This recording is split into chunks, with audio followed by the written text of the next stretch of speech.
Okay, so welcome, and this is week 2 of the spoken word workshop for beginners, and we wanted to focus on the delivery and performance of the spoken word piece.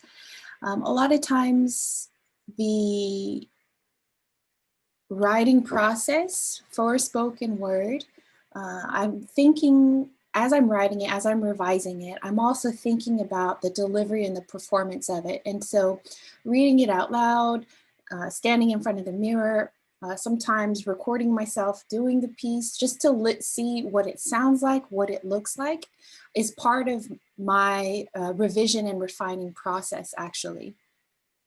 So I wanted to jump right into these 3 aspects of the delivery and the performance of a spoken word piece. So we'll go through just tips for memorizing your piece, we'll talk about stage presence, and then give some practical tools. So memorizing your piece, I think this is a very integral step of the writing process for spoken word and any performance poetry. I will admit I haven't always memorized all my pieces, and for sure there have been times when, let's say, when it's more of a poem, less of a spoken word piece, that I will be reading it.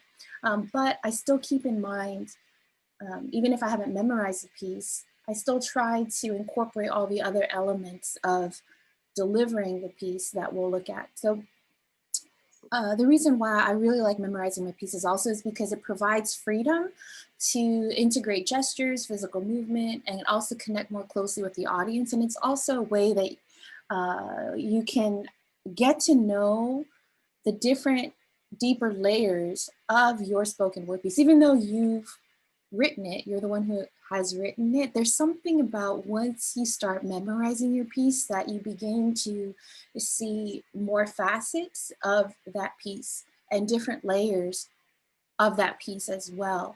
And even some ideas might spark as you're memorizing it that didn't spark when you were just interacting with your piece on paper. So just some tips on how to, these are things that I've done that work for me, but of course, every person is a little different. And I think, I'm sure maybe there are tons of, tricks that people can probably just look up on the internet. But I've found that this works really well for me personally, where I just handwrite my piece in blue ink, and sometimes I will write it up to, depending on how long it is, I may write it 5 times until I have handwritten it in a form, and visually it's something that I feel satisfied with. And so I'll try to fit the piece into one piece of paper. Sometimes if it's a longer piece, I'll do front and back. And then I'll just break it down into chunks. And then I'll record myself and listen while visualizing the actual handwritten paper.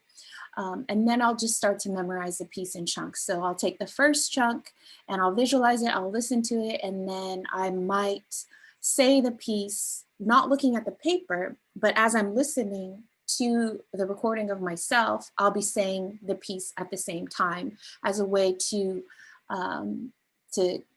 just start memorizing it. And once I feel like I'm pretty fluid with that first chunk, not 100%, but to the point where I at least got through it with maybe less than 5 mistakes, then I'll move on to the second chunk.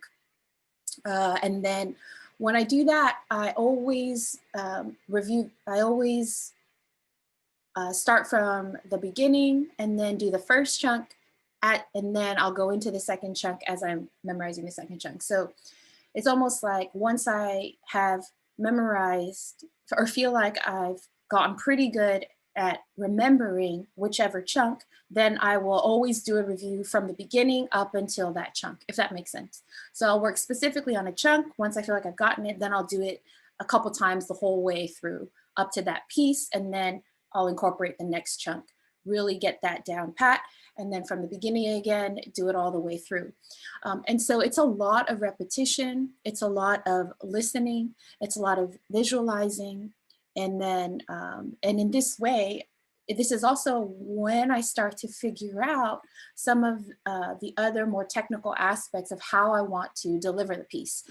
So we'll look at some of those aspects in just a minute, but I just wanted to also give some tips for stage presence. This is something that I really had to learn kind of as I was going to open mics and as I was just stepping out in and just went for it basically. So with this too, I think I'm sure if anyone, you know, ever took an acting class or a theater class, or you were involved in any of those areas, they probably worked a lot on teaching you about these aspects of stage presence. For spoken word, what I've just found that works for myself is I always like to become, as much as is possible, to become familiar with this space that I'm going to be sharing spoken word in. So kind of to get an understanding of what the setup is, the actual physical setup of this space. You know, is it an elevated stage? Is it more like open mic, more intimate? What are kind of what's the sound setup? Is there a microphone? Are there speakers? Is it more of acoustic, no microphone? And so it helps me to kind of situate myself. So whenever I would perform spoken word poetry or go to events, I actually personally, if I was not familiar with the space, I always liked to go earlier, not just because sometimes there's call times, but also just to kind of familiarize myself with the actual space and kind of see, okay, I, if I were an audience member looking at the stage, what am I seeing? And so kind of just get a sense of where I would want to position myself on the stage. And that's just for me. It helped me to kind of lessen the anxiety and the nervousness of performing. And so I was sharing, you know, how I still get nervous even if I'm just sharing to, you know, 3 people. I still get nervous.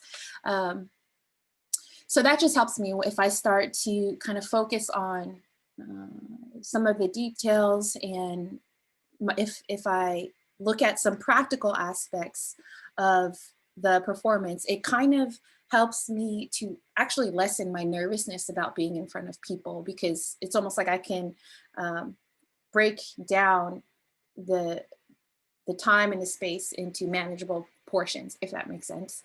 Another aspect is just to be aware of where people are sitting. What is their visual perspective of you? You want to be able, as much as possible, to feel like you're not disregarding maybe people who are on your peripherals, right? So if there are you know, look to the left, look to the right, to the center, just kind of be aware of where people are sitting, I suppose. Body posture and confidence, just, I think, being aware of how you're actually presenting yourself. The reason why I put wardrobe matters is because for me, I think it goes hand in hand with how I am presenting myself. So it's not it's more so in a way of, if I personally feel like I am wearing clothes that I feel good in, it actually helps my confidence. And it's one less thing that I, as I'm doing the piece, I don't have to be self-conscious about it. I know it's like a small thing, but I think it also communicates a value system when we think about what are we wearing.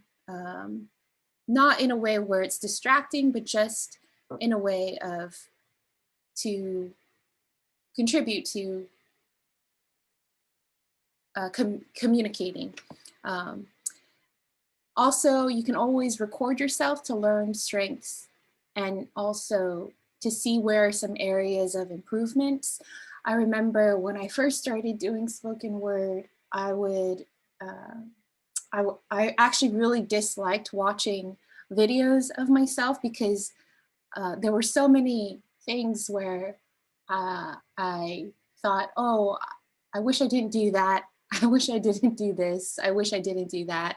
Um, but if I could, once I learned to have grace for myself, I actually was able to see those videos and see, oh, okay, I actually am not making enough eye contact. I'm closing my eyes virtually the whole time. And that actually prevents me from actually connecting with people who are hearing it and those that I want to connect with. And so those little things. I also noticed that I moved my hands around a lot more than I thought I was doing. So I naturally speak with my hands. I move them around a lot, but when I was doing spoken word, I realized that the movement of my hands, which was involuntary, was actually at moments very distracting because it was confusing. Like, do these hand movements can, it actually was very distracting.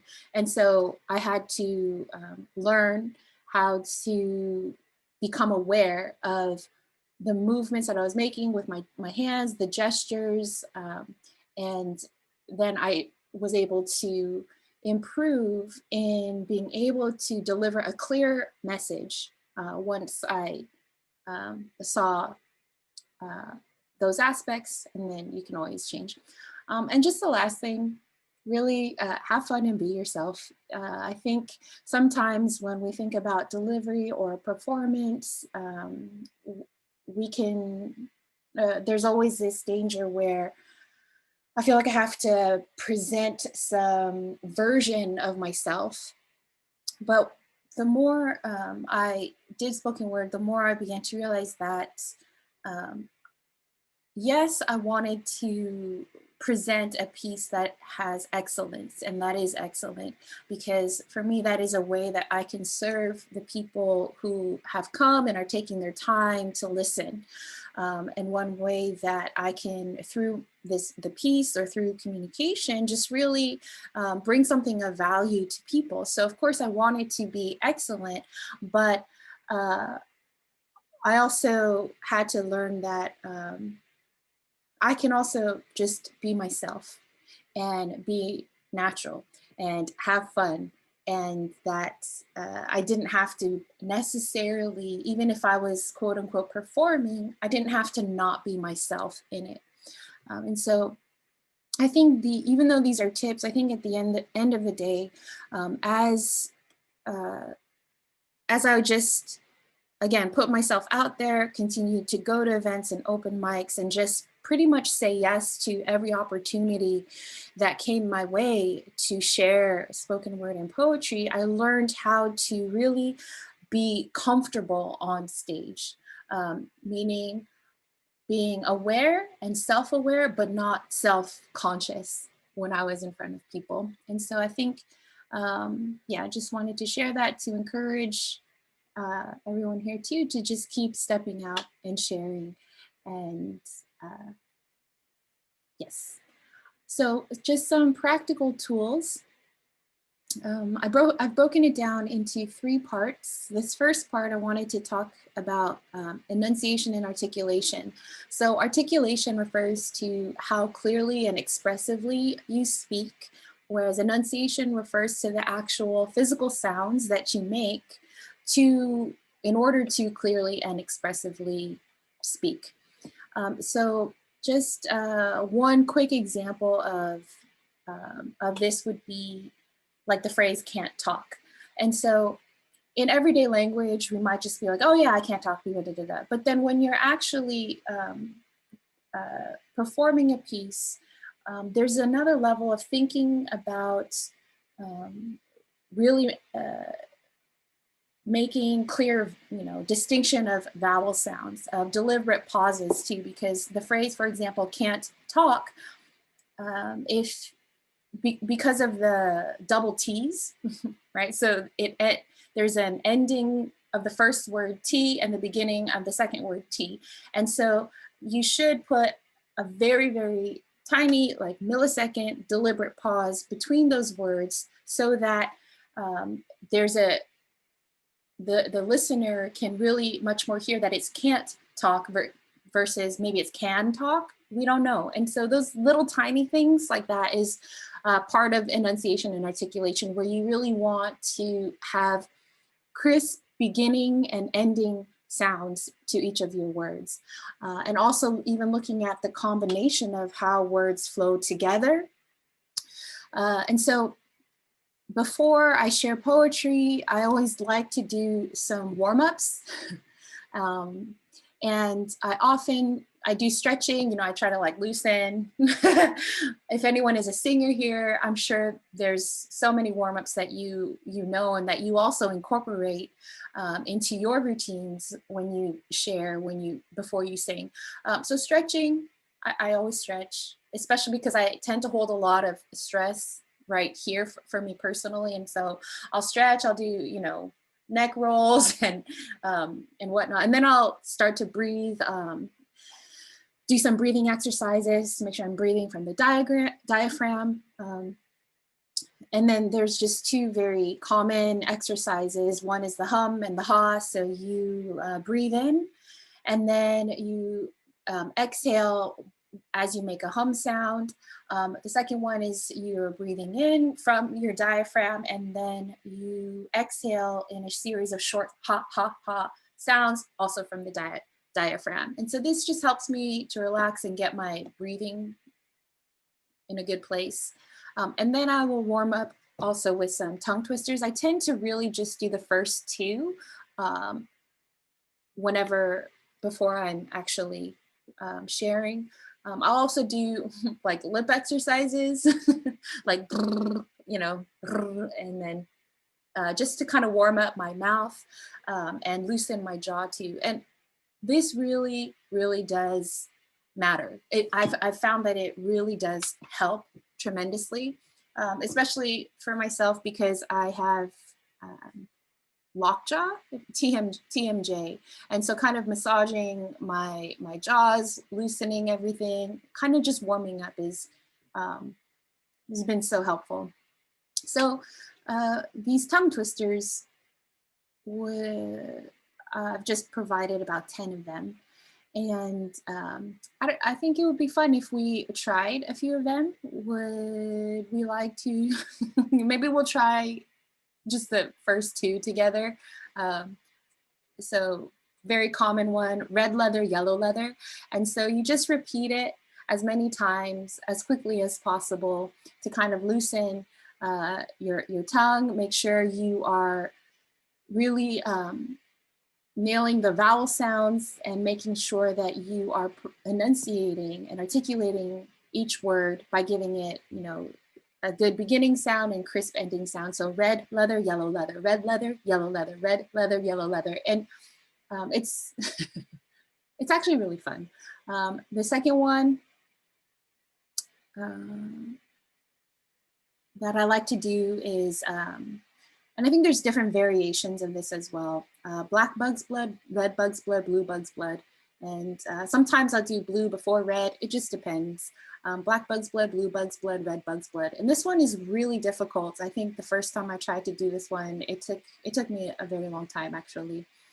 So here are 10 of them that you can practice with, even if it's not as part of a warm-up, but just to, when we look at some of the other practical tools, you can also use these tongue twisters to help practice the enunciation and articulation. Does anyone want to try any of them?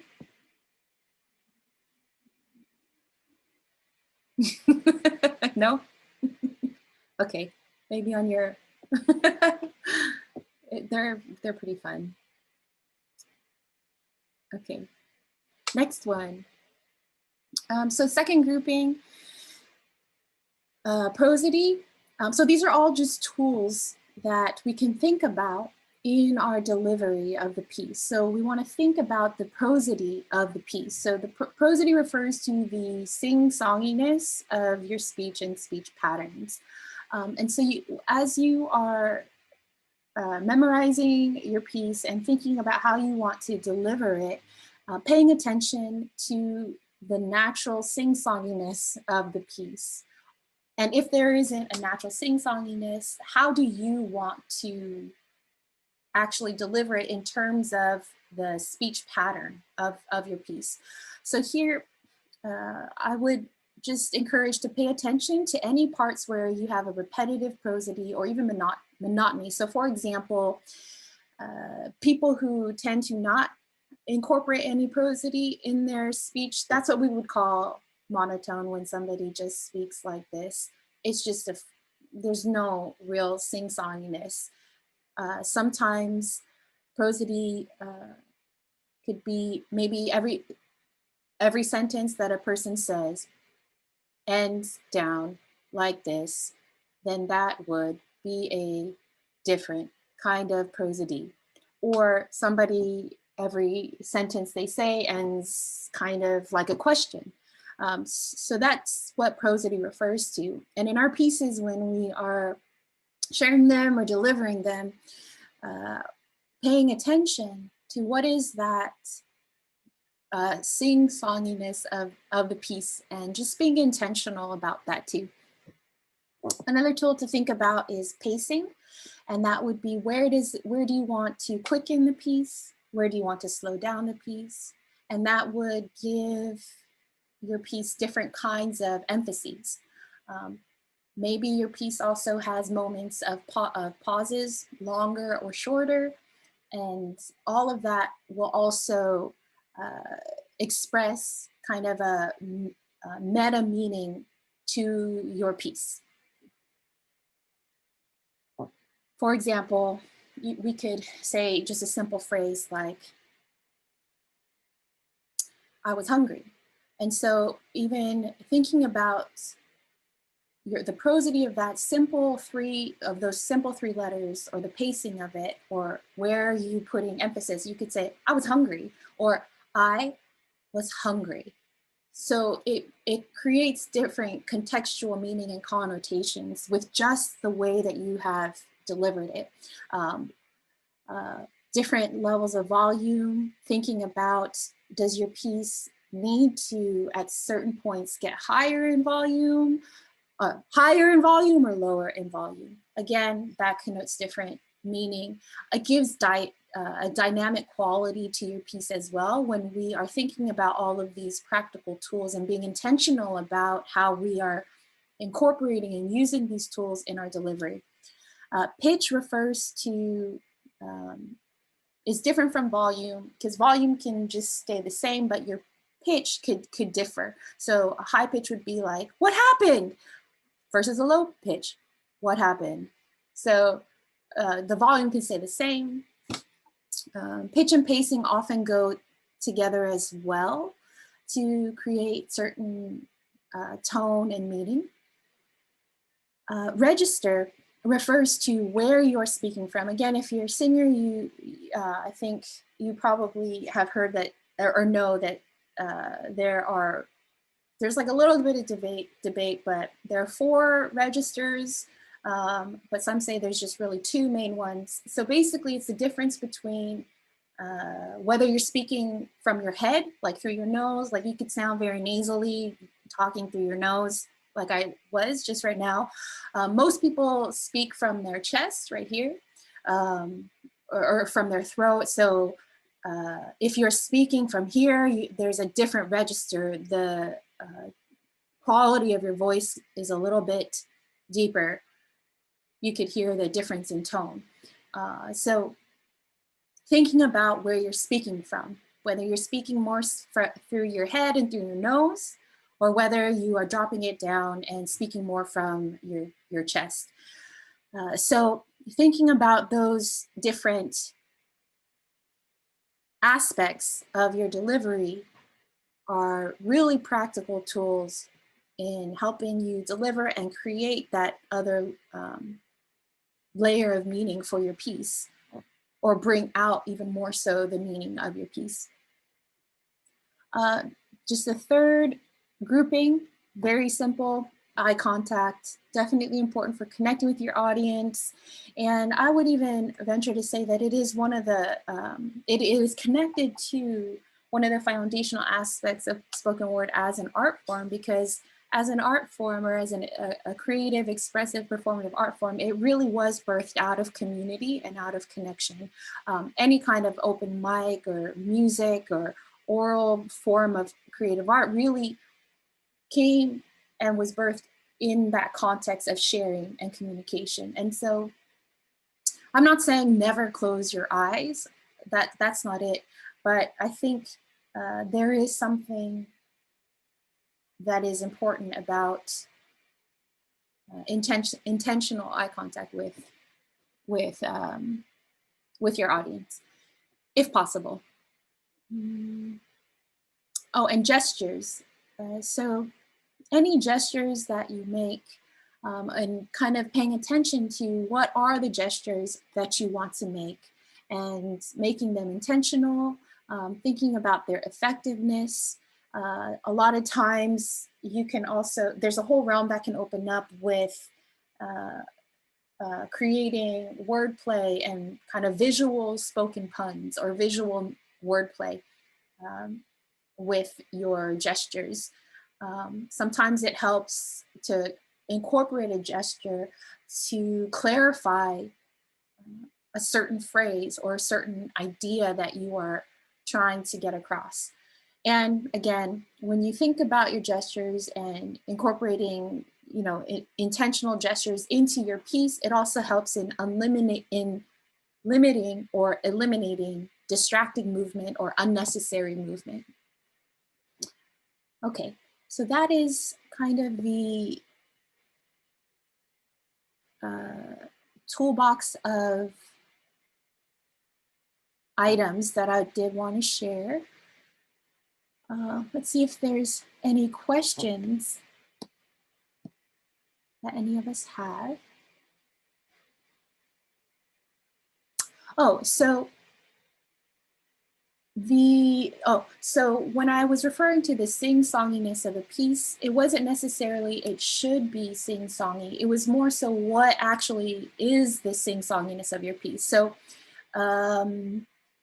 so any repetitive prosody would kind of maybe fall into that category of being sing-songy, if that makes sense. And so so prosody doesn't equal sing-songiness, but prosody actually means what are the rhythmic and tonal patterns of your piece that may or may not create repetitive prosody. So repetitive prosody would actually be what we call sing-songy, if that makes sense. So for example, and so if your piece at any point uses repetitive prosody and does veer into the realm of sing-songiness, make sure it's intentional on your part, if that makes sense. Yeah. Does that answer your question, Denise? Hopefully. Okay, awesome. Are there any other questions before we go into the writing prompt and workshopping that together?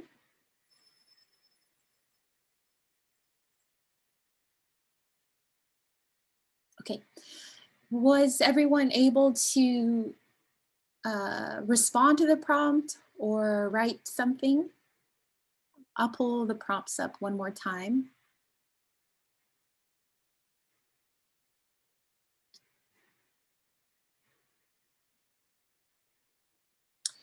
So the prompt was to create a 1 to 2 minute piece. Doesn't seem like it's a long time, but actually once you start writing it and sharing it, 1 minute can potentially feel longer than we think. So we had 5 different prompts to choose from, or you could have chosen your own as well if there was already a piece that you'd been working on or an idea that you wanted to write out. Um, okay. So does anyone want to share, actually, a portion of what they've written? Doesn't have to be the whole thing. Um,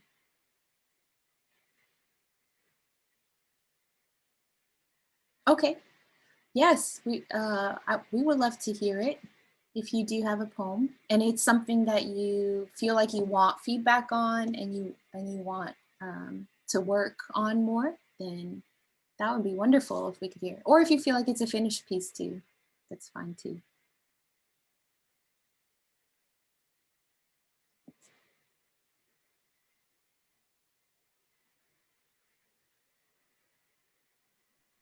Hi, Janet. Are you talking to me? I was talking to Denise. Oh, but Oh, Shell. Oh my sure. gosh, I didn't even see that. You said you'll share. Okay. Yes, yes, Shell. We would love to hear you, and then Denise as well. We would love to hear you maybe after Shell. So Okay. now, are you okay with us giving feedback, or Yeah, I'd love feedback actually, okay? so I can improve. Okay.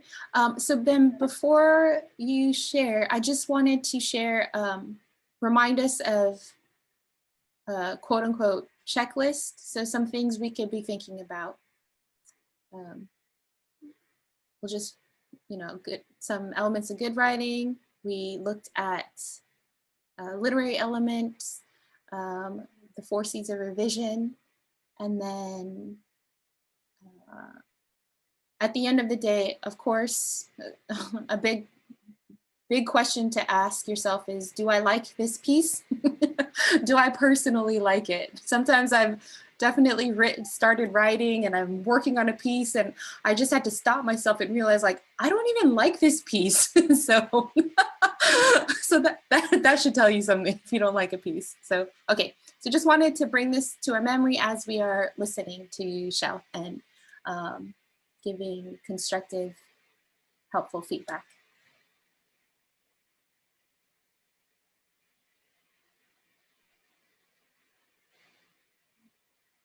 Would you like a title or should I just go into it? Whatever you would prefer. Okay, I'll just go into it.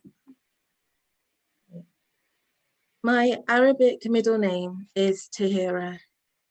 Tahura in the Hebrew, pure, clean in English. It's as if my father knew I would need this inked reminder of who he sees through Yeshua's scarlet covering. When I unveil my flaws and failures, the name reminds me that his word washes, waves goodbye to stains that once seemed so hard to remove. His word purifies like consuming flames, devouring impurities and refining silver 7 times over. Or the 7 times Naaman dipped in the Jordan to be free of leprosy. He requires a disease-free heart, so 7 times 70, I vow to forgive those around me, daily if necessary, just as he forgives me infinitely. Wow. That's so good. Could we hear that one more time? Okay. It was the prompt 5, a portrait of purity. Wow. Okay. Okay. My Arabic middle name is Tahira. Tahura in the Hebrew, pure clean in English. It's as if my father knew I would need this inked reminder of who he sees through Yeshua's scarlet covering. When I unveil my flaws and failures, the name reminds me that his word washes, waves goodbye to stains that once seemed so hard to remove. His word purifies like consuming flames, devouring impurities and refining silver 7 times over. Or the 7 times Naaman dipped in the Jordan to be free of leprosy. He requires a disease-free heart. So 7 times 70, I vow to forgive those around me, daily if necessary, just as he forgives me infinitely. Wow. I love it. It's so powerful. Yeah. Would anyone like to respond?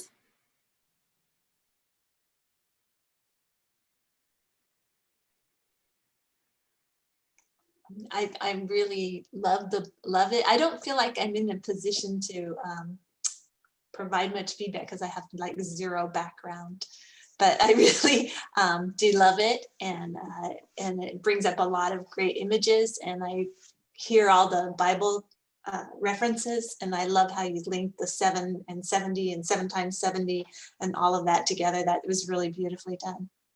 Oh, thank you.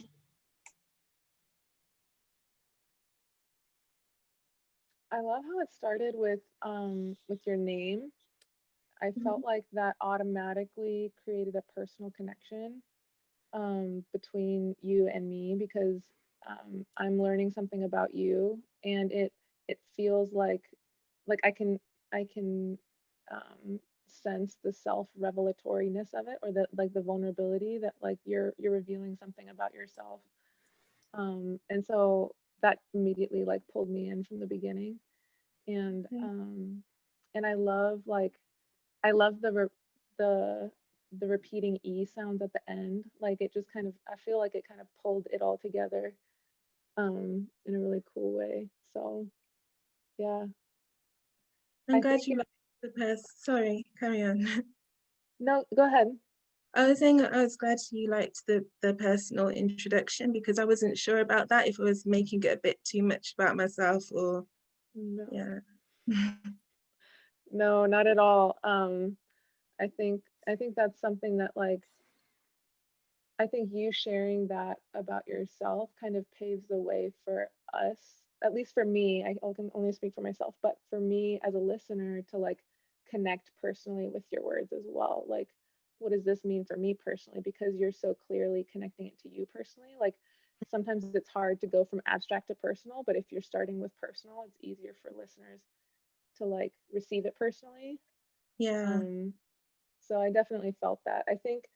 Um, I think if maybe one thing from what was heard today that I might suggest to maybe think about was like in terms of delivery, like I think a lot of it was very soft and like kind of like calm. Like I felt a really like peaceful presence from you as you were talking that kind of carried through the whole piece. And if that's like, I don't know if that was intentional or if that's just like your natural reading like voice, Yeah. but I think there could be parts of parts of it that might have maybe more intensity or less intensity that like would add depth to it, because I know that there's definitely like really powerful words in there that kind of could get drawn out a little bit more from that. Yeah. So I think that's but really it was good like, advice. yeah, it was really good though. I was super thankful for your presentation today, because like it kind of, I feel like it gives like really practical categories to think about in terms of like how to even like think about all the different layers, because yeah, I hadn't thought about it like that before, but that's really helpful. It's fun to play around too with some of the tools of delivery to see even how your piece can take different slight shade and shape. Um, Shell, I loved this, like these phrases that you put together. You say this inked reminder, and that was just so evocative. I felt like your piece overall is it just draws. It drew me in from the beginning, and I loved that you made this personal connection, like Carolee was saying, because it's like, yes, I'm here with you. You even revealing this part about yourself, and I think there's something very powerful about that. And I would even venture to say that you could even put more of your personal understanding and journey of purity. And I love too that there's this like very subtle tensions that we see in the piece of the things that would veer us away from this purity, but it is part of the actual portrait of what purity is. It's this process is kind of what I drew from the piece. I don't know if that was intentional or not. I don't want to, you know, say that this is what your piece means. It's just what what spoke to me from your piece, and how you wrote reveal flaws and failures.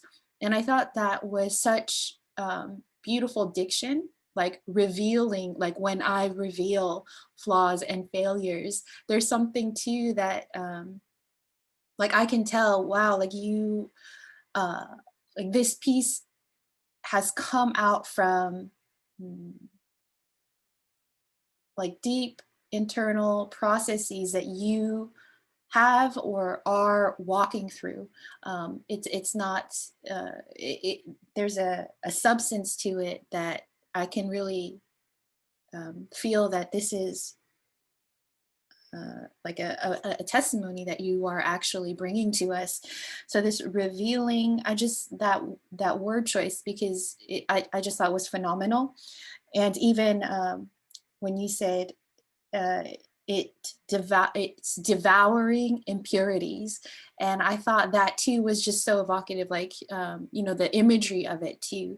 You know, it just automatically in my mind I think of like, you know, a lion or tiger or these fierce animals that devour, right?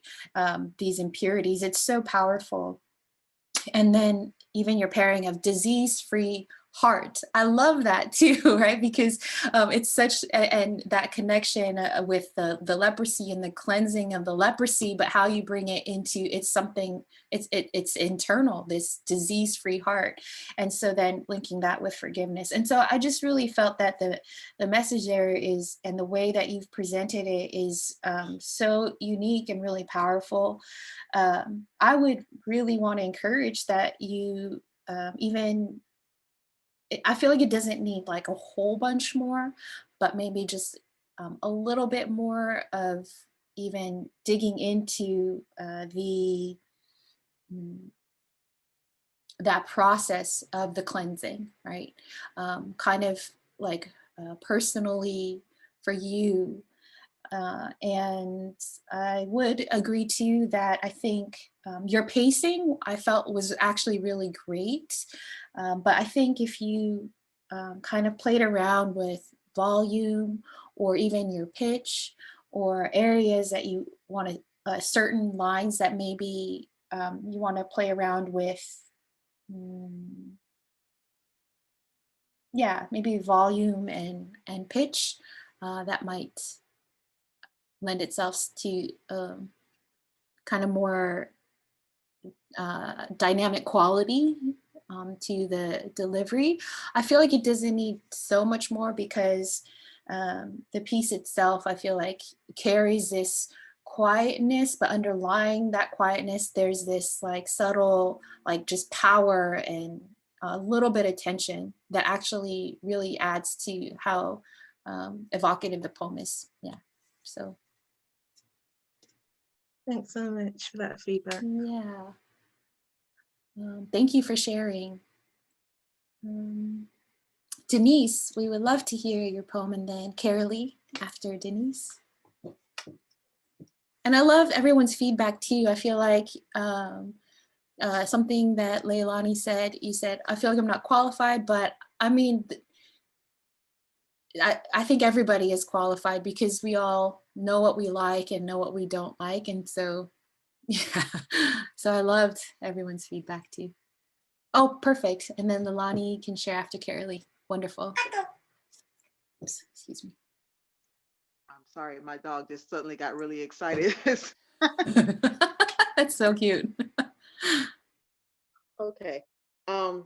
I always have a really, really hard time with titles, so mine doesn't have a title.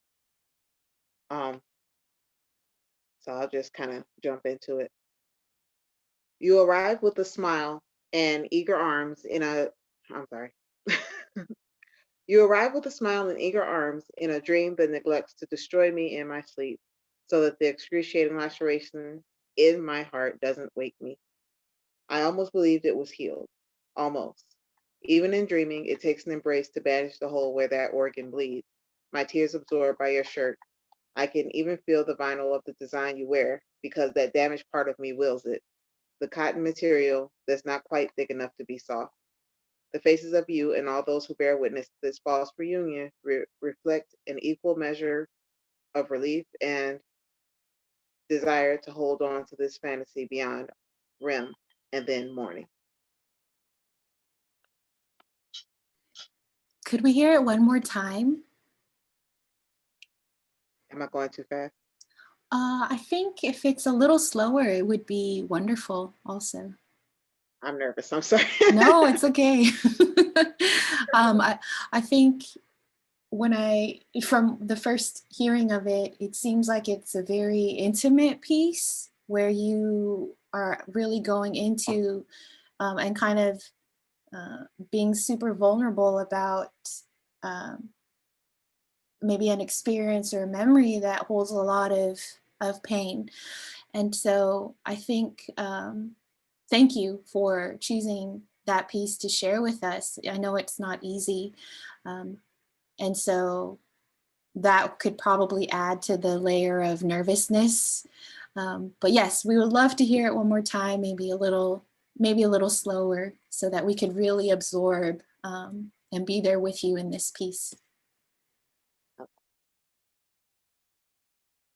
You arrive with a smile and eager arms in a dream that neglects to destroy me in my sleep. That excruciating laceration in my heart doesn't wake me. I almost believed it was healed. Almost. Even in dreaming, it takes an embrace to bandage the hole where that organ bleeds, my tears absorbed by your shirt. I can even feel the vinyl of the design you wear, because that damaged part of me wills it, the cotton material that's not quite thick enough to be soft. The faces of you and all those who bear witness to this false reunion reflect in equal measure relief and desire to hold on to this fantasy beyond REM and then morning. That was hard. Wow. Thank you. That was good. Wow. Wow. Would anyone like to respond?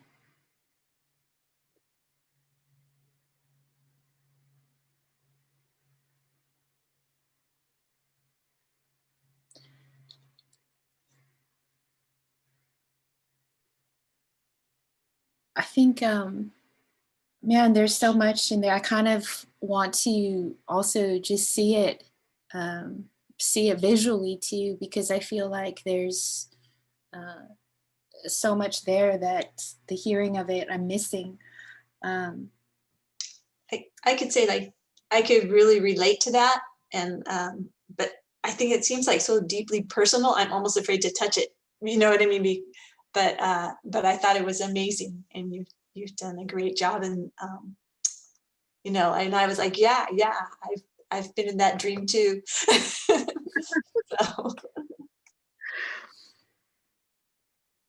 One of the things that oh, sorry, what were you saying, Denise? No, I was just saying I appreciate that comment that, because it is something that I think a lot of people do experience.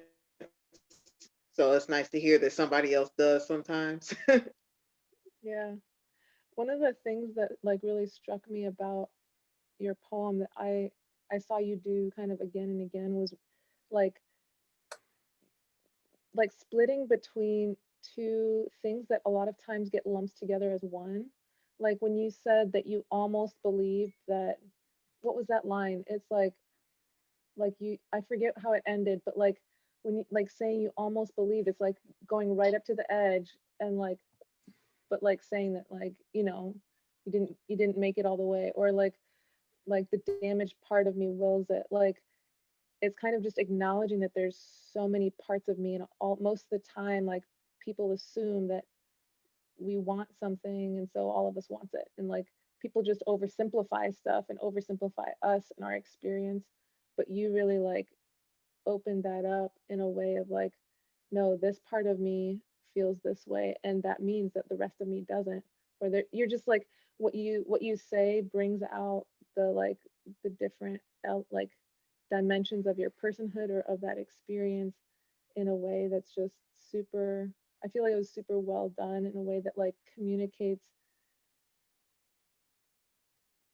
like it's hard to find words for it. But like I just felt like you were very tactful and very like nuanced about really your experience, and really because you dug into your experience enough to find the words for that, like it's it's nuanced enough to be able to speak truth about it. And because I think sometimes if you don't get to that level, then anything that's said like doesn't ring true. But when you really like sink into that level, then it's like, no, this is something I can hold on to or grasp or feel. Or and I really love like how you even like did that with the cotton, like the shirt, like the tactile things that you were feeling in the poem, that like it wasn't thick enough to be soft. Like just like the way that you did that was really well done. So yeah, I'll Thank stop talking now. I was kind of rambling for a while. I really loved it too. And I think this one also had that tension in it. And it's like you kind of kept us, the listeners, on our toes, because it would sound like you were going to head in one direction, but then there was this element of surprise. So like right from the beginning where you talk about a smile with eager arms, but then it's actually coming to destroy you in your sleep. And then like Kerry was talking with the cotton motif. I loved that. And then I love wordplay, so like your use of morning at the end, like oh, yeah, you I just yeah. Yeah, I really loved it.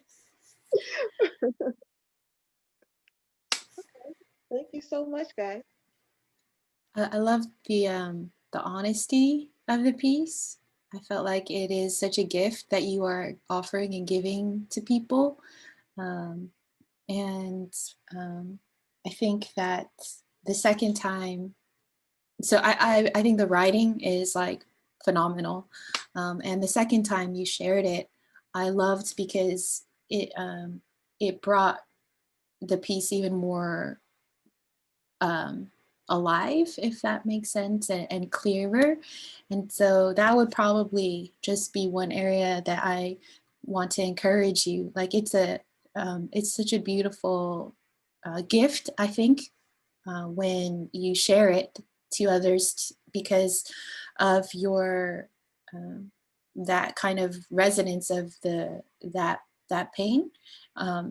And that tension, and the honesty of the piece too, where I think I want to encourage you to take the time and the space that you need to really clearly share this piece as a something that's audible and a spoken word.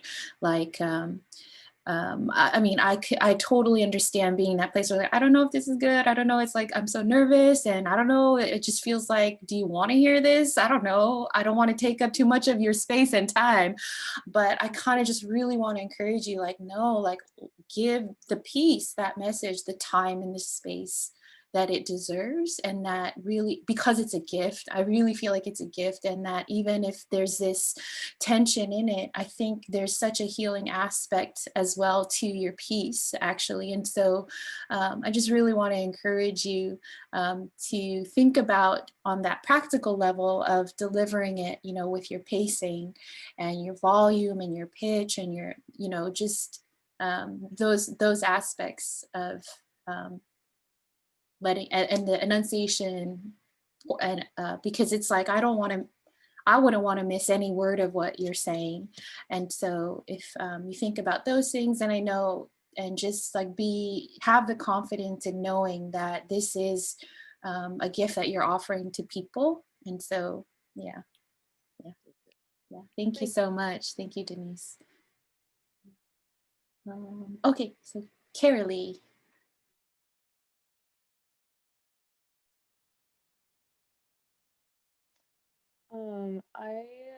I wrote a piece off of. Is it okay if I share now, or was there something else? Okay. I wrote Oh, a go for piece it. off of off of the Lament for prompt, and I realized that like it was actually really cathartic for me as I was. Is it okay if I give like a little intro a little bit? It was really cathartic for me as I was writing it because like my church that I'd been attending for about 8 years actually closed in February. Um, and so like I called my piece Lament for a Dead Church. And so like, and I realized like I kind of read through it a couple times and it's like pushing the 6-minute marker where people would like cut it off. So I need to go back and kind of like tighten it up a bit. But I can just maybe I'll just I wasn't sure like whether I should share the whole piece or I can share like maybe the second half or like the last bit of it. Um, Maybe that would be better. But the I just wanted to like say that so that would know that it's not like I'm not necessarily like starting at the beginning of the piece, but Well, I personally don't mind hearing the whole piece, but I think it would be. I mean, I think it would be great if we could hear the whole piece. If others are okay with that, okay. Yeah. But it's up to you, Carolyn. Yeah. yeah, okay. All right. The day the earthquake happened, I wasn't sure if you'd survive. They said you wouldn't make it. They said that you would die. They didn't want to rescue you. They wouldn't even try.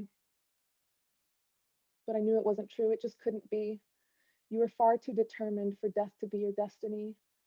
I knew that you were out there, somewhere. I knew you needed me. So I rolled up my sleeves, got down on my knees, began to rummage through the rubble, dig through the debris. I had a fire in me, and I was not going to sleep until I found you. Calling, falling, searching, crawling, tripping over a protruding pole, getting up again and resuming my role. It was supernatural, or it was the adrenaline. It could have been either, considering the state I was in. I was desperate to deliver you from an undeserved death, willing to make any sacrifice so that you could have breath. And I did. I poured myself out till I was empty. No energy remained that I did not expend. No love and no prayer that remained unsaid. I had reached my end. But then I heard a sound that banished my fear. It was a sound I knew well, a sound I held dear. Your voice. It was faint, but I knew that it was near. I called back, it's okay. It's okay, I'm here. Buried under the boulders, bigger than your body, you were trapped and torn, alone, forlorn. It could have been your death, but you were reborn.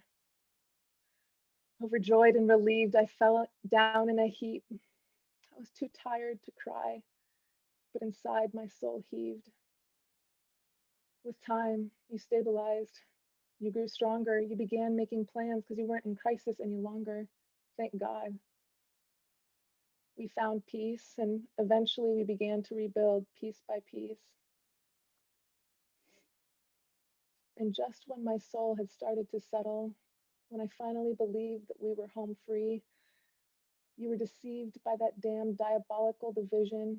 It twisted your mind, it warped your vision. So instead of fighting the real enemy, you turned on yourself with venom. See, you were powerful and you were strong, and you confidently condemned all that was wrong, but your words were a knife and they cut deep.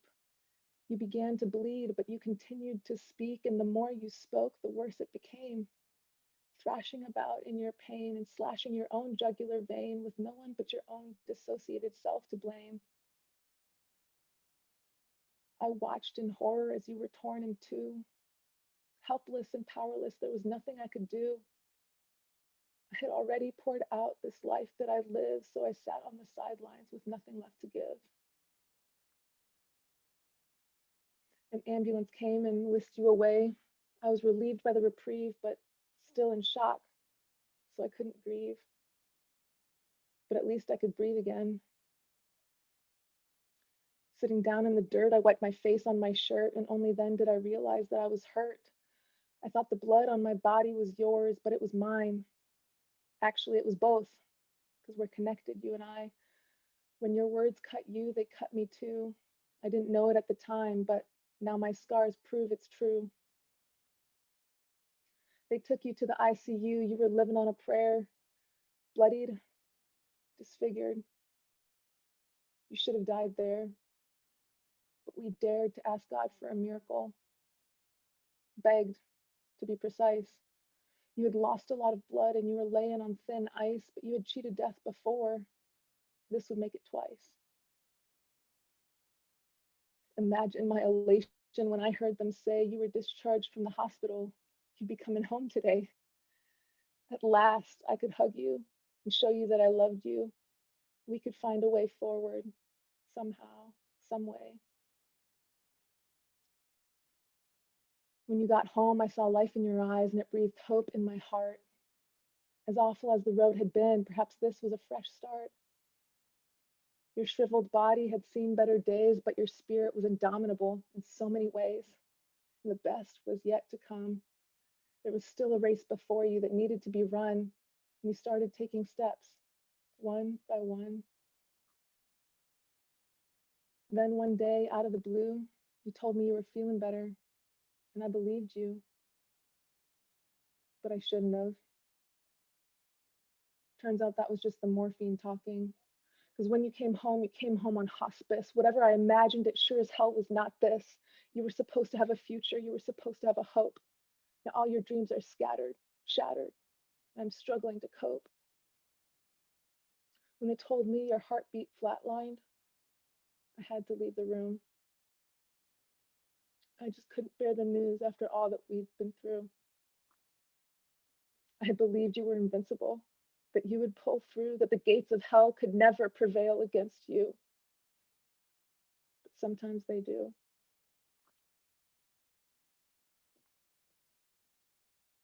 That's it.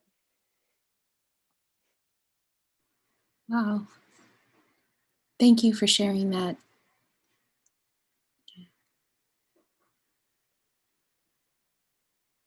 Feels like it's very fresh wound. And so thank you so much for like that courage to write about it, to confront it, to go into it, to share it. I do have things I want to share, but I would love to give someone else the opportunity first.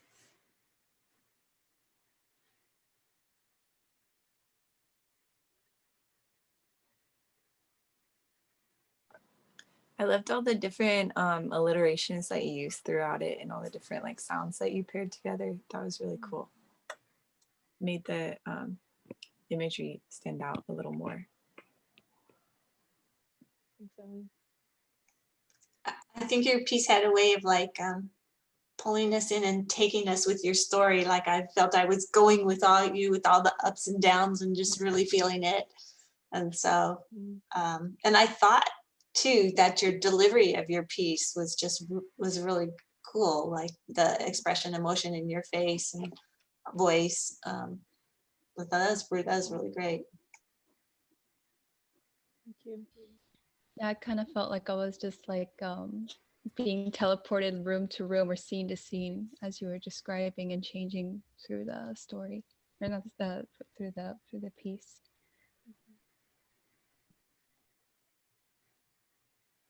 I just thought it was incredibly creative to write of the church as like a person, and yeah, like others have said, it really helped to connect us to what it meant for you to lose the church, and yeah, the delivery with your voice and the way the pace changed and tone, all of the elements came together to make it really powerful.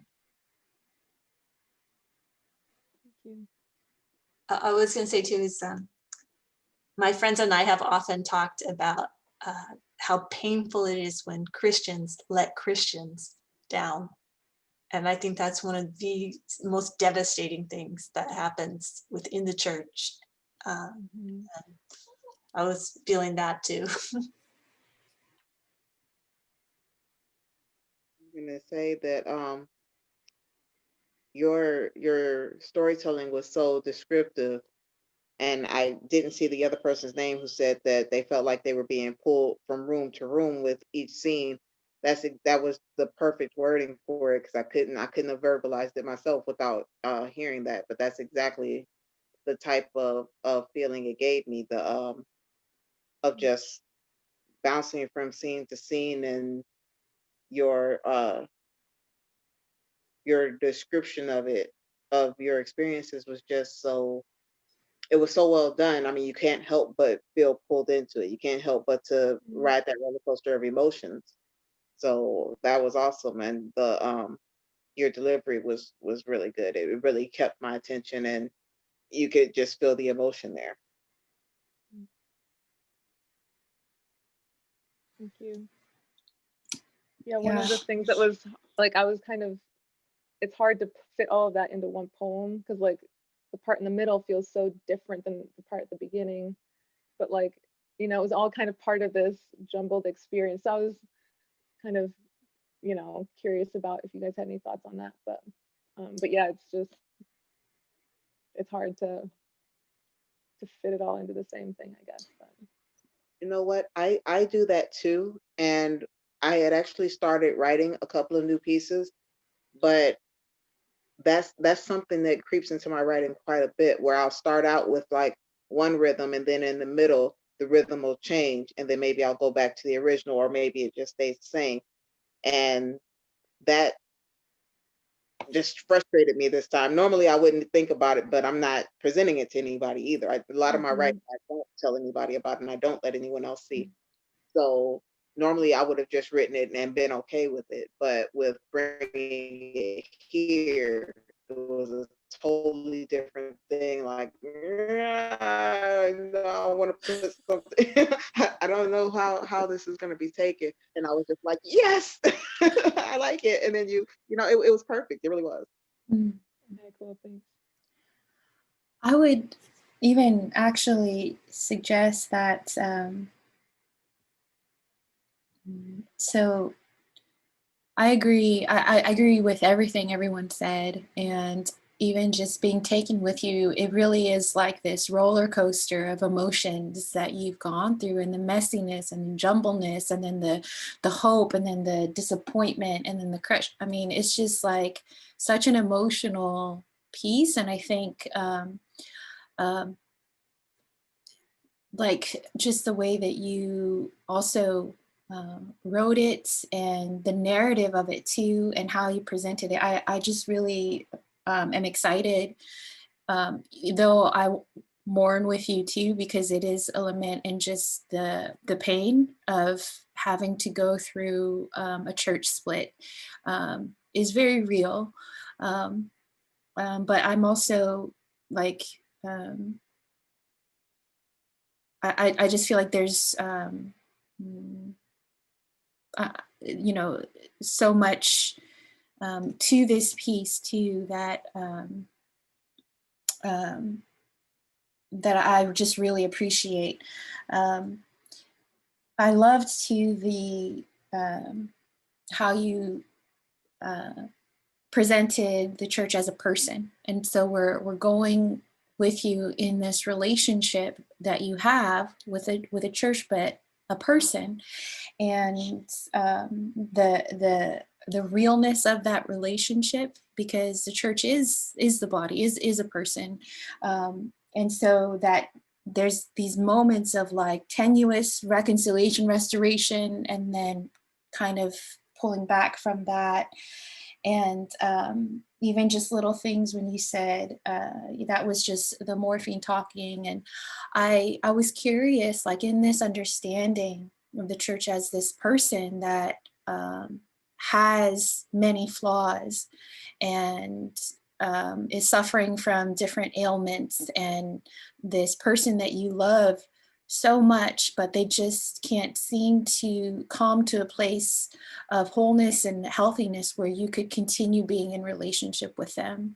And so I felt that there's actually even more potential there, as if, as you find that there's, the grace to kind of sit more into, okay, this church, and maybe, maybe it'll come as there's more time for your own like healing from it, to see this church as a person, and kind of what were the layers of the complications, kind of just running with that idea of the church as a person that you had a relationship with.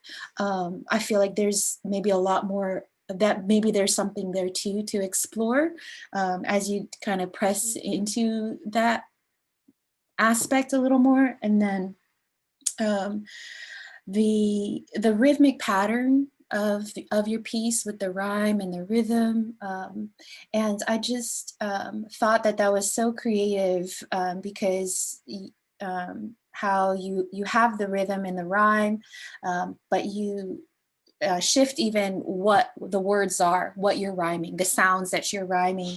And I felt like there's actually a lot of potential there too, to play around with the shifts in the rhythm.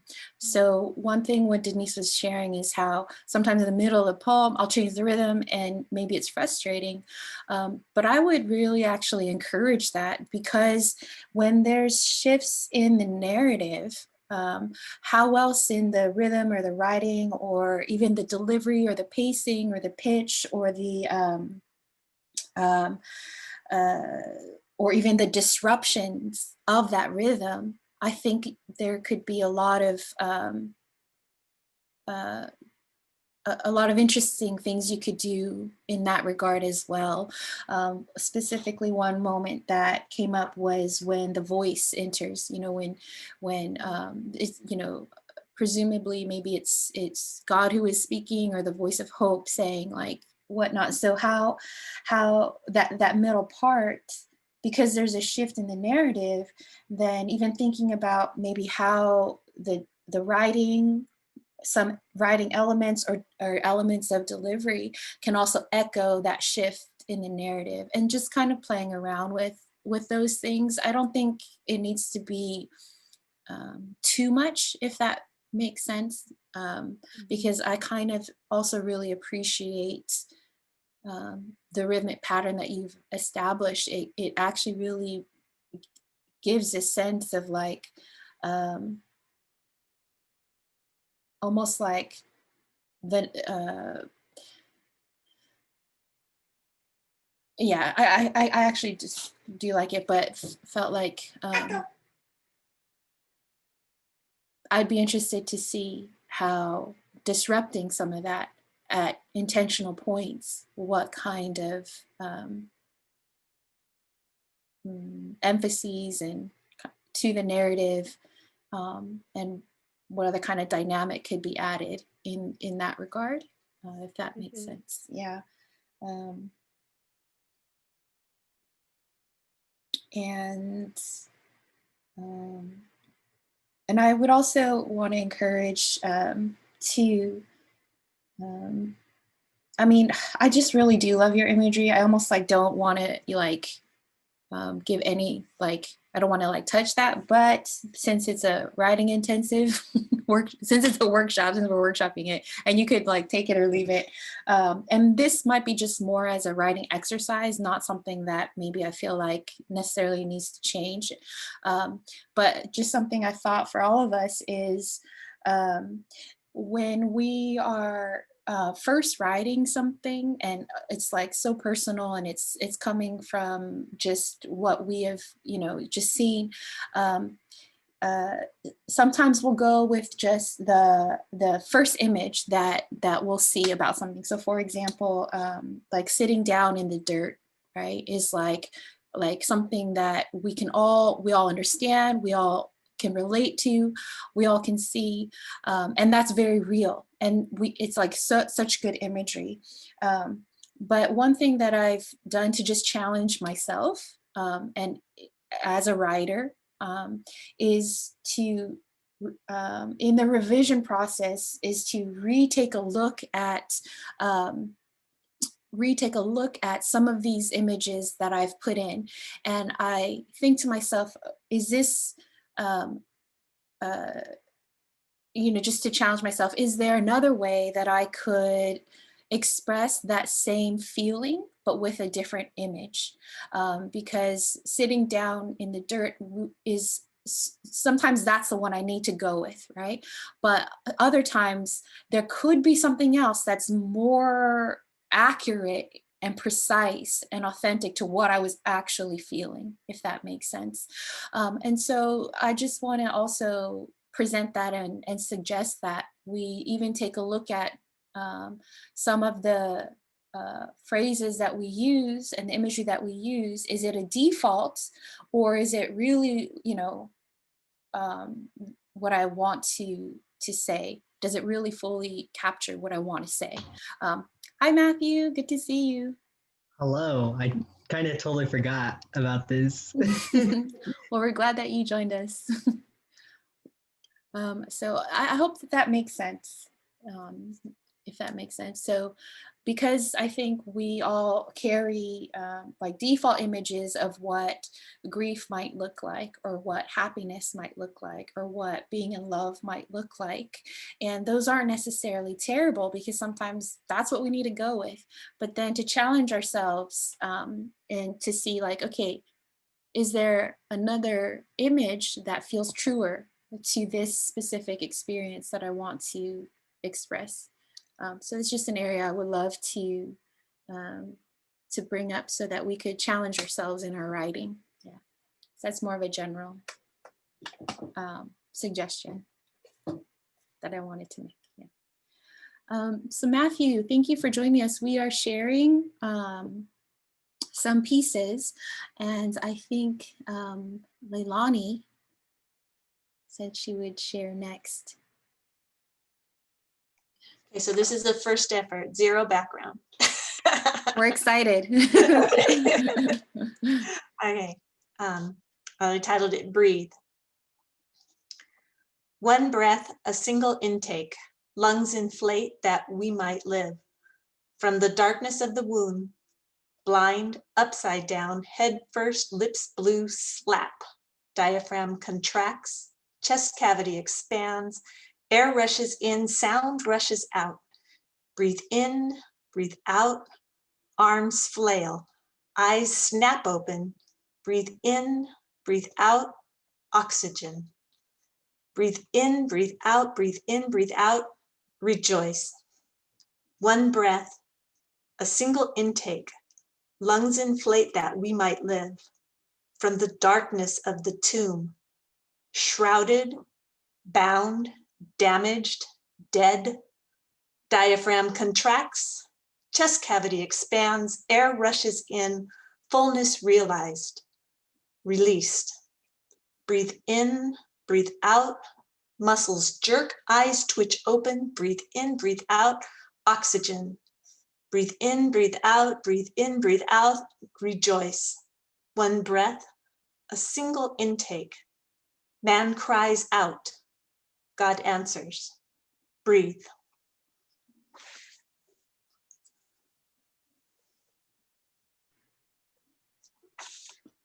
Wow, I love that. Good.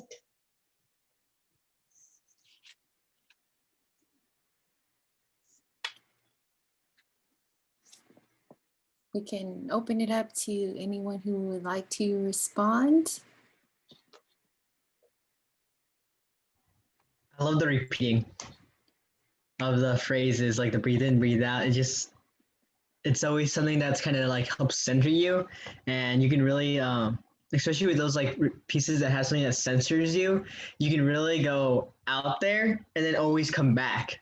So it's always good to you can go a little crazy with the wording sometimes out there and then come back, because there's always something constant to bring you back into where you were. Thank you. I'm just kind of amazed that you said that this is coming from zero, no background. I was like, what? I had this I know. I was idea. thinking the same thing too. Oh, I'm like, I was this is like, your well, first attempt. I was like, really? Wow. I've been thinking this idea, like, wouldn't that be a great film? And I was thinking more about Easter, you know, like, wouldn't that be a great film just to start in a complete darkness and then just hear a gasp? And like, I just had like this idea, and I've been carrying that idea with me for months. And Wow. so like, it's like I was thinking and thinking, but I make jewelry. I don't write, and I have a degree in business, you know, and so I haven't ever taken a poetry class. And so like, I was like, you know what, no one's going to make that film for me. So when I saw the opportunity to do spoken word, I thought, well, that would give me a chance to kind of try and put it down. So That's really actually what I found like so stunning about your piece is the perspective that you're bringing actually. And so when you said that you saw it as a film first, I was like, oh, that makes so much sense. Yeah. Because even like the close up, you know how like nowadays with, you know, cameras and films, like you're able to capture these like almost invisible processes, these very that to the naked eye are invisible, but your perspective of really bringing that out and like it's like so close, if that makes sense. It's like this telescopic look at the physicality of that breathing, of that resurrection. I just really felt it with what you were saying, and then just the pacing of what you're saying, the repetition, the times that you're going faster and slower, and just I thought your articulation too was like so great. Honestly, I could feel that you were intentional about each word that you had written and that you were saying, and that there was this like you meant every word that you were saying, and it all worked together to being this living portrait. It really was like a film, I think. Oh, good. Is the sense that I Like really got. after I listened to it, I like made like a bunch of notes about breathing, and then I like looked up respiration, and I tried to look at, you know what I mean? I tried to figure some things out, and I did revise it a lot. Wow. But and I'm sorry I missed last week, but I listened to the whole thing. So. Thank you. Yeah. My first thought on it was Dubstep. that it felt like a meditation. It absolutely felt like a meditation. I just like enjoyed listening to the description. It was just like, yeah, that's what I'm doing right now. Breathe in. It was really good to hear. I liked it. Thank you.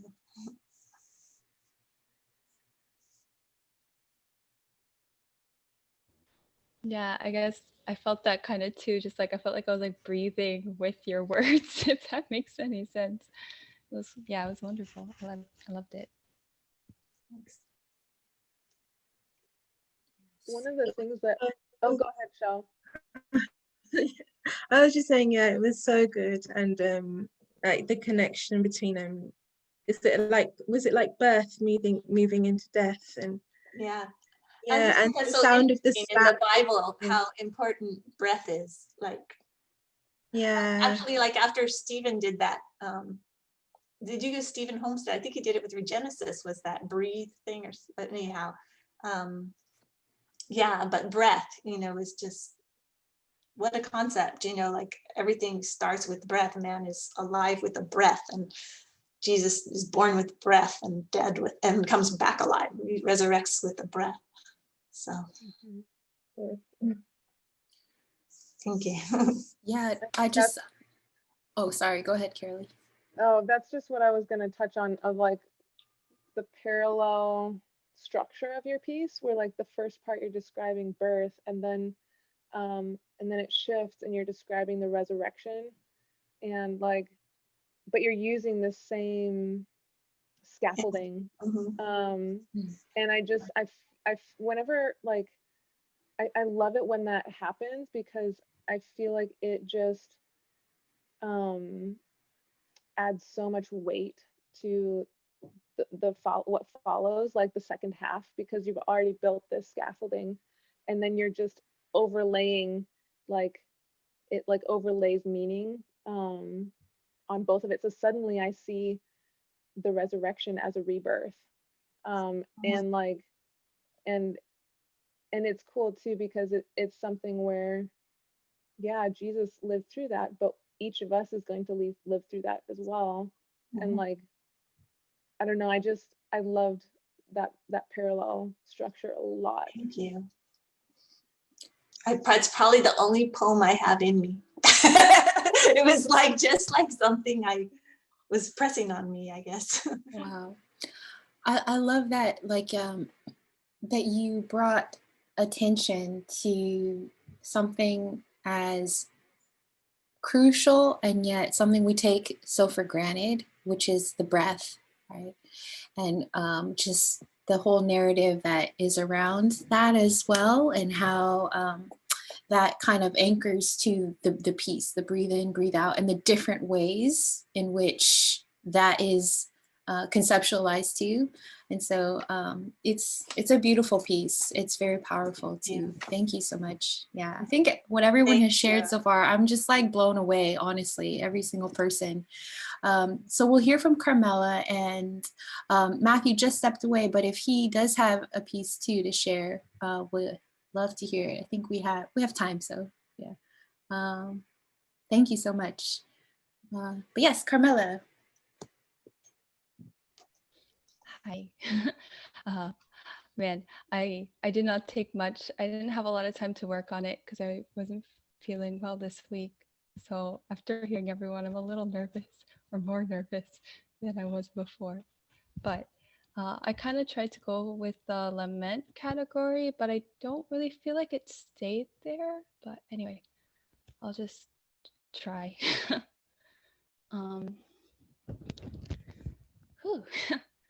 We call it a passport country, the place we should feel nostalgia, wrapping around objects and places that intertwine our souls, that there should be arms we want to embrace, foods we want again to taste, but there's nothing.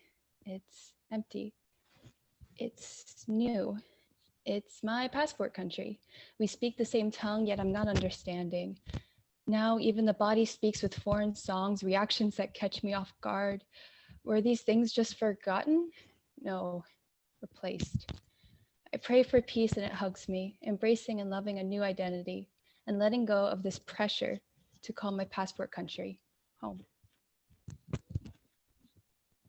Yeah.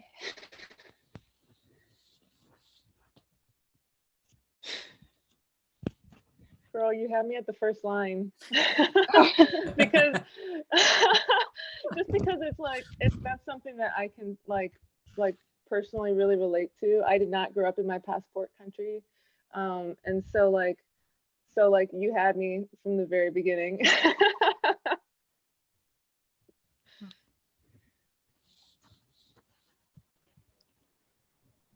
Yeah, that was awesome. I can't believe you spent so little time on it. No,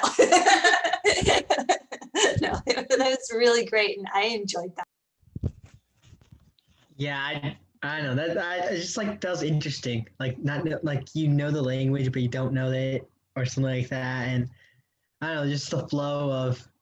For me, I'm just thinking like the countries I feel like I'm a part of, but I'm not a part of. Like my parents are from El Salvador, and I feel a part of that, even though I've never even been there. Yeah, I saw a family there. Yeah, I'm American. Yeah, I don't always feel a part of this country, and it's crazy, that dichotomy.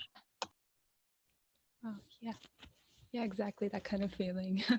Yeah, I think you made that really clear, and like even to someone like me who wouldn't understand passport country, you know, I was like passport country, but then I was like, by the time you was like, oh yeah, so I really got it from you. Yeah, that was my main worry when I started writing about it this morning. I was like, how can I write this to where it you know, someone who doesn't have this experience can still yeah. Okay, cool. Yeah, well, that worked.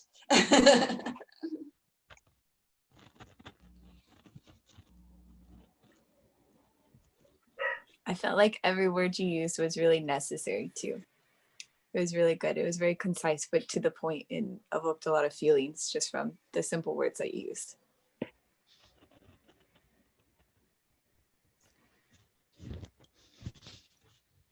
Could we hear it one more time? Oh, sure. Okay, I'm not like shaking right now. It's all good. No, I'm like, yeah, it's all good. Anyway, we call it a passport country, the place we should feel nostalgia, wrapping around objects and places that intertwine our souls. That there should be arms we want to embrace, food we want again to taste, but there's nothing. It's empty. It's new. It's my passport country. We speak the same tongue, yet I'm not understanding. Now, even the body speaks with foreign songs, reactions that catch me off guard. Were these things just forgotten? No, replaced. I pray for peace and it hugs me, embracing and loving a new identity, and letting go of this pressure to call my passport country home. Yeah, I think that's really beautiful. I love it. Thank you, guys. Yeah, I love I think Ellie mentioned the conciseness of it. I felt like it doesn't really need a lot more in terms of the writing.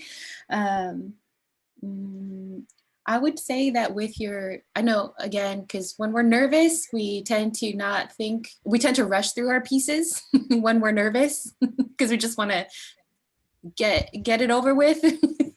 But I would just give the same feedback, like let the piece take the time and the space that it deserves and that it needs, because really what everyone has written and brought, I feel like is such a gift, really. And it's so authentic, it's so honest, it's so I mean, it's very beautiful in a very multifaceted way.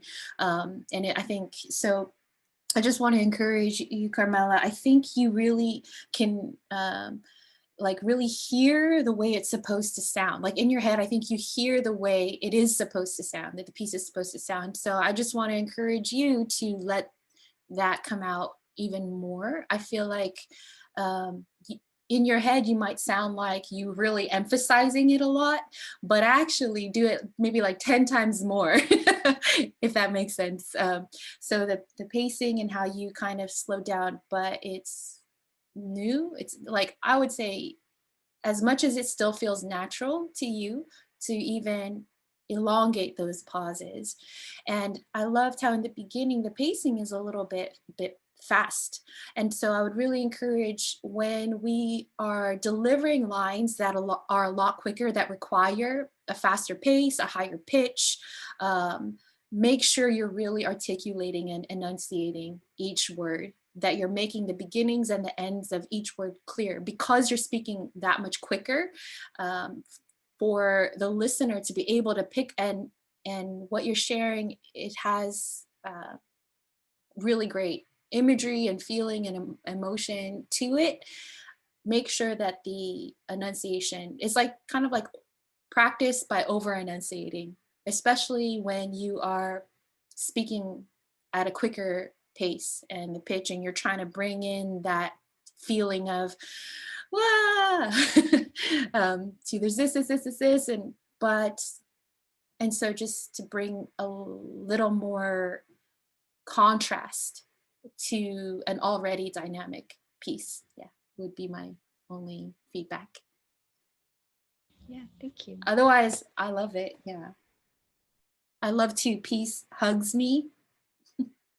Just yeah, I think everyone. Anyway. Okay.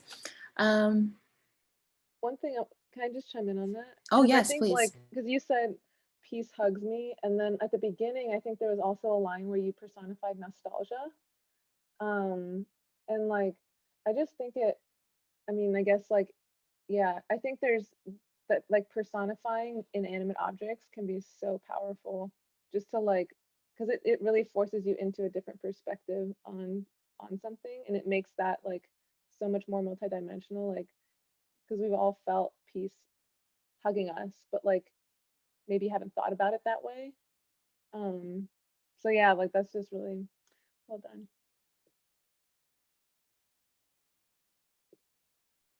Thank you. Matthew, if you have a piece that you want to share, Yes. we would love to hear it. Yeah. Mine's longer than that, but I don't know, because you gave us like a bunch of topics and I couldn't really pick, so I just looked at like random words throughout the entire list, like laments, then portrait of, and then I was thinking of like child because there's child in there, so I'm just like, what do I write about? And then kind of the same thing as Lelani, where like all these ideas started swirling. I just felt like I had to write this, and I started going, and I'm not sure if it really fits, but I'm gonna do it anyways. Yes, please. Okay. So it still needs to be revised and stuff, but extraterrestrial rays. For 20 minutes a day, the sunlight caresses my skin, peeling off the numbness like a rind from a lemon. I'm stuck in this room and I cannot leave. I'm not allowed to. I wish they could put me in the bigger room with the window so I could see outside, see the sky, see the ground, see the sun beating down, zesting the room around me. Pero no. I'm stuck in here, for this is the only room they had for people who they think will stay long term. The sunlight comes closer and closer, and I don't know what time it is exactly because there are no clocks in this room. Does time even exist if no clock is present? Its rays hit me ever so slightly, and I'm not sure what direction it is coming from. I just know it gets dark after touching my skin. The sun's rays go through the glass and kisses my brown tinted skin, dust cuddling my body. I hear other boys and girls in this place coughing, sick, just like me. I wrap my blankets over my shoulder closer and closer towards mi corazón. It's getting colder now. When I came here, the sun was high and drizzled the earth with the heat so hot, even the shade of the lemon trees wouldn't be enough to save you. The sun's rays would sprinkle across your skin, leaving burns across your shoulders and nose. My brown tinted skin protected me from the sun's rays, so I never got burned like Mama, who is much paler than me. The light recoils slowly away from me, taking its warmth with it like a dog whose nose grows tired of smelling the roses. And it gets colder and colder, and I pull my blanket tighter and tighter. I wish they would give me another. I wish they'd give that baby crying in the place next to me another, for I believe they are cold just like me, or maybe they're hungry. I do not know. My mama told me this place would be safe, that I could have a better life here. It would be better here than at home, burning under the lemon trees. That they could give me a future as bright as the star above and sprout and grow, for we have strong roots, but even stronger branches to climb onto. I didn't know I was going to be stuck in this chain link cell surrounded by children, so many children around me, coughing and sick, locked up in here with me. If I knew this, I don't think I would have wanted to come with Mama. I think I would have rather stayed in the village back in El Salvador, burning under the lemon tree. I know Mama and Papa had no money left to give them. That's why they killed Papa, but I don't know if being stuck in a cage alone was worth it. I don't know if I'll see Mama again. How long have I been here? I don't know, but it's cold now and it's warm when me and Mama crossed. Mama, where are you? Mama, save me from this cage, please. Did I do something bad? Mama, is this worth leaving the lemon trees? Mama, are these people going to kill me like they did Papa? Mama, why does the sun take its warmth away from me after touching my skin? Por favor, take away the brown tint and let me burn if that's what it takes. Que sea, whatever, just come get me, por favor, Mama. Let's go back and burn under the lemon trees. Mama, Mama, ¿dónde se fue el sol?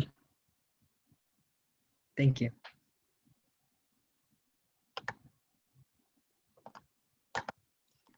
That one is for a kid in a cage. Wow. It was extremely captivating. But I would like to open the floor for anyone who would want to respond first. I really like the lemon references, the lemon rind, the lemon zest. and the return to the lemons was really fun, really interesting.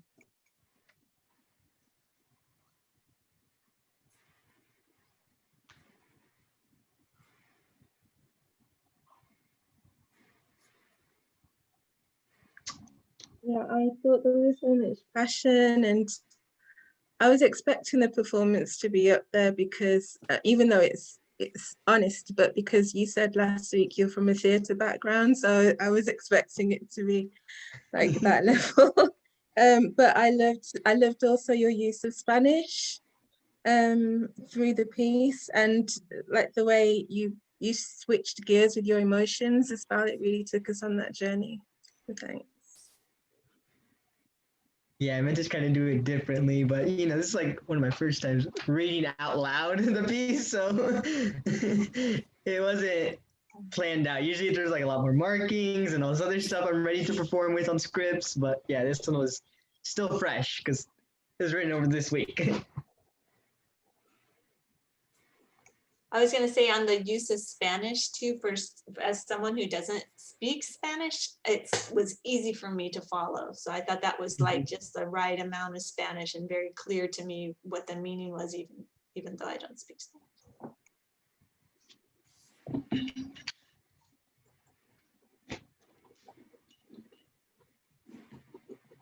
I felt like you, oh, go ahead, Carmela.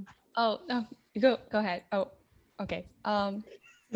Yeah, I don't exactly know how to describe this feeling, but something about like childlikeness, like even though there was like such a deepness and like this being able to express like these deep emotions, I still really saw like the child still present, if that makes sense. And I was like, oh baby, you know, like I was like, that's so powerful just to like paint, you know, that.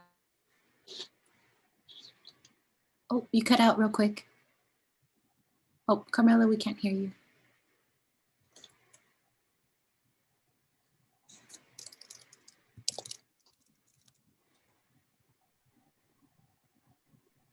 Oh. Still no. Is it back? Yes. Oh yeah. I'm so sorry. Okay.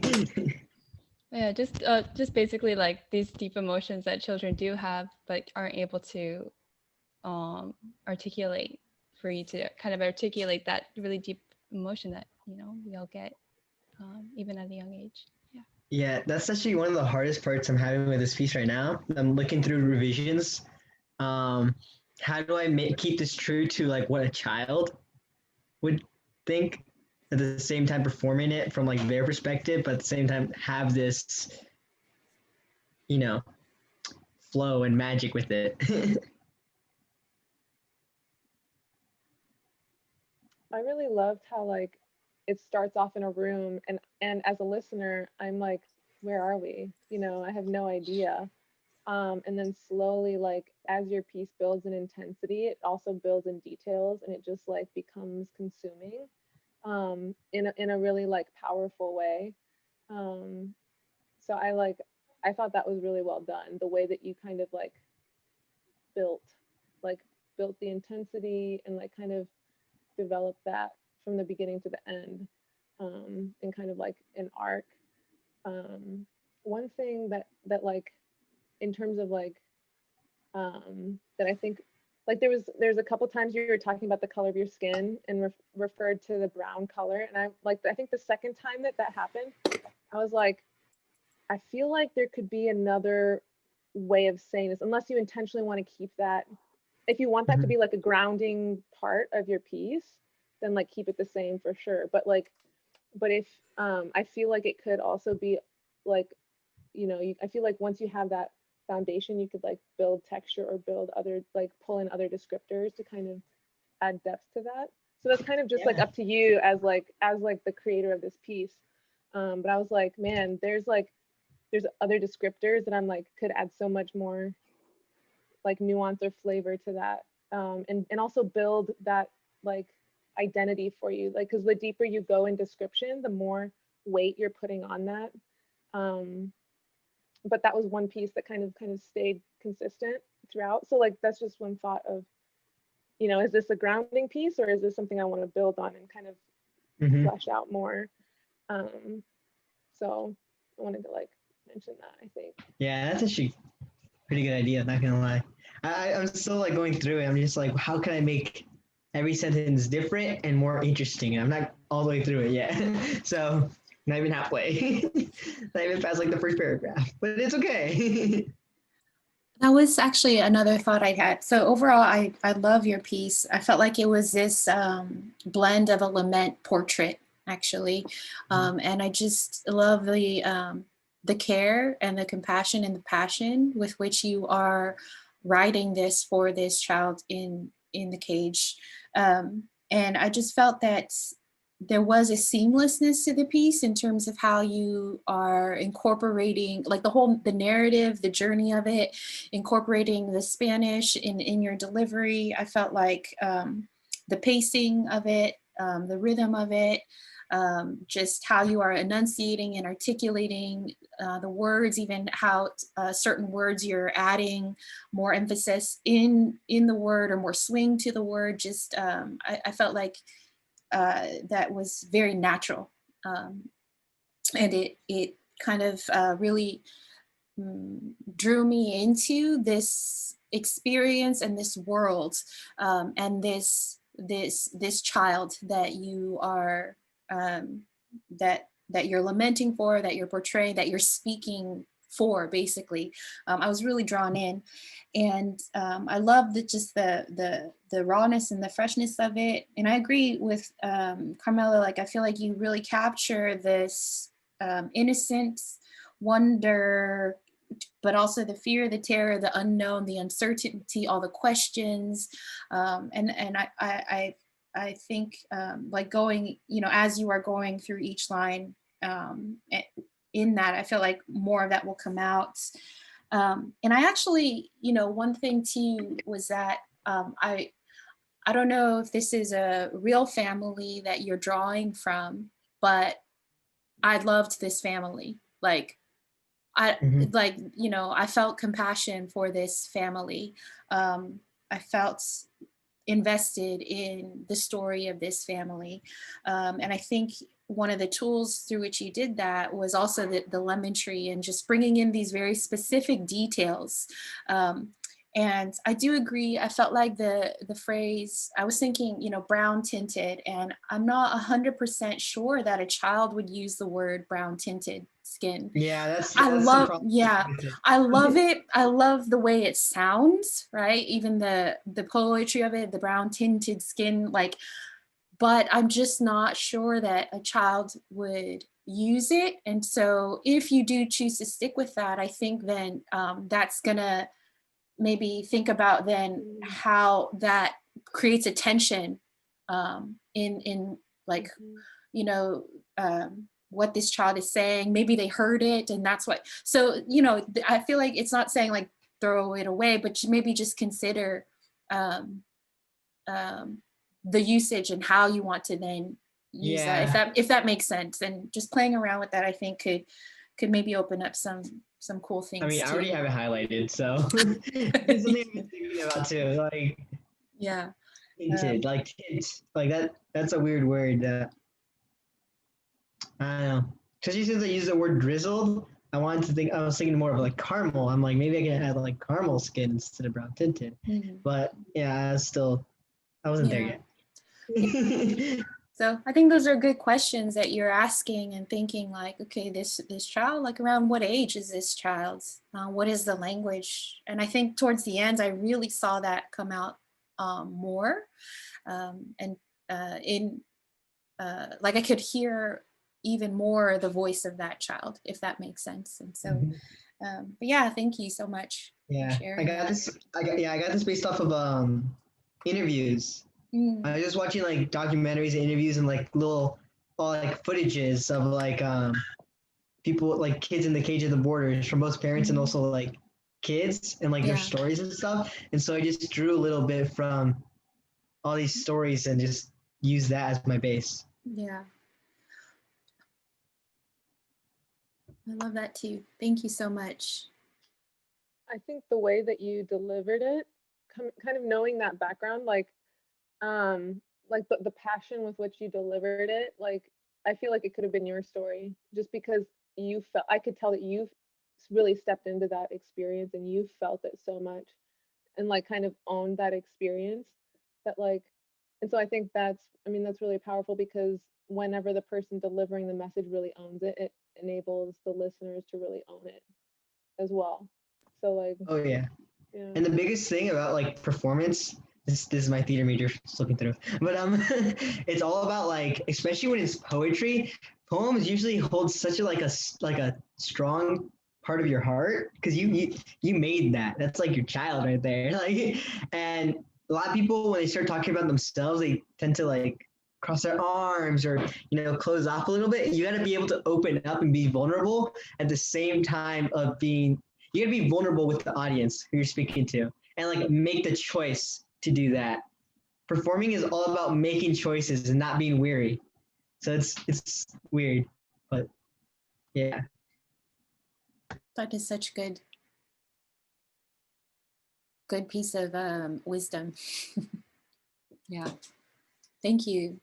I love too that you really took the time, not only like took the time to delve into the stories of individuals who are experiencing this, but that it seemed like it is something that really also captured your passion and your compassion.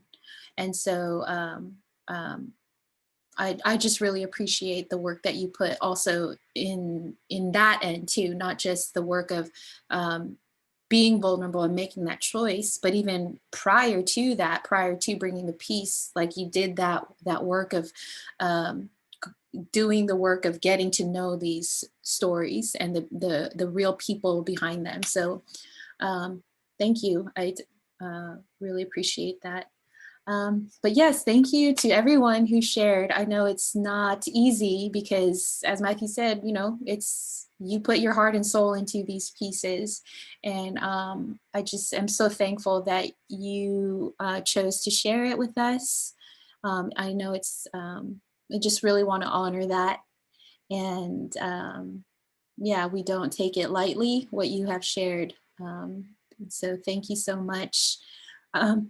I do think that we will try to bring, I'm still kind of thinking what would be the best and the most fruitful and richest way where we could continue maybe workshopping pieces and just kind of seeing how we can continue to develop our craft together. I think there was some expressed interest last week that maybe a follow-up intensive workshop would be something that people are interested in. And so I do want to take some time to think about what would be a great way for us to do that. And so I definitely welcome any feedback that you have. You can let me know, this is what I want, this is what I need. Like, you can be direct and blunt, because really we're here to connect people and to just, yeah, we want to know what would be the best way to serve this community, to serve you, to connect you. And so if you want to send me an email, whether it's, I just want to make myself available. So you can send me an email. This is what I'm looking for. This would be great if we could do this as a follow-up. Or even if you have pieces where you're like, I just need more feedback or something, please feel free to email me. I'm just going to pull up. And I will also send this in the follow-up email that we send. So this is checklist. And then you can just email me here at smashedsaint@gmail.com. So that is my email address. So I would really love and appreciate, yeah, if you just send me an email saying, hey, this is what I would love in our follow-up.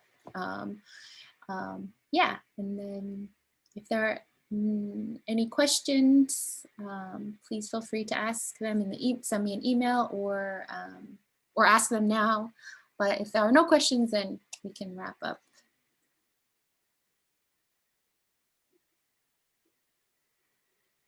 Okay, perfect. Thank you all so much. I've so enjoyed our short 2 weeks together. Thank you so much. Yeah, and definitely I look thought forward. you're an amazing moderator. You were wonderful. thank Facilitator, you. moderator, really amazing. Great.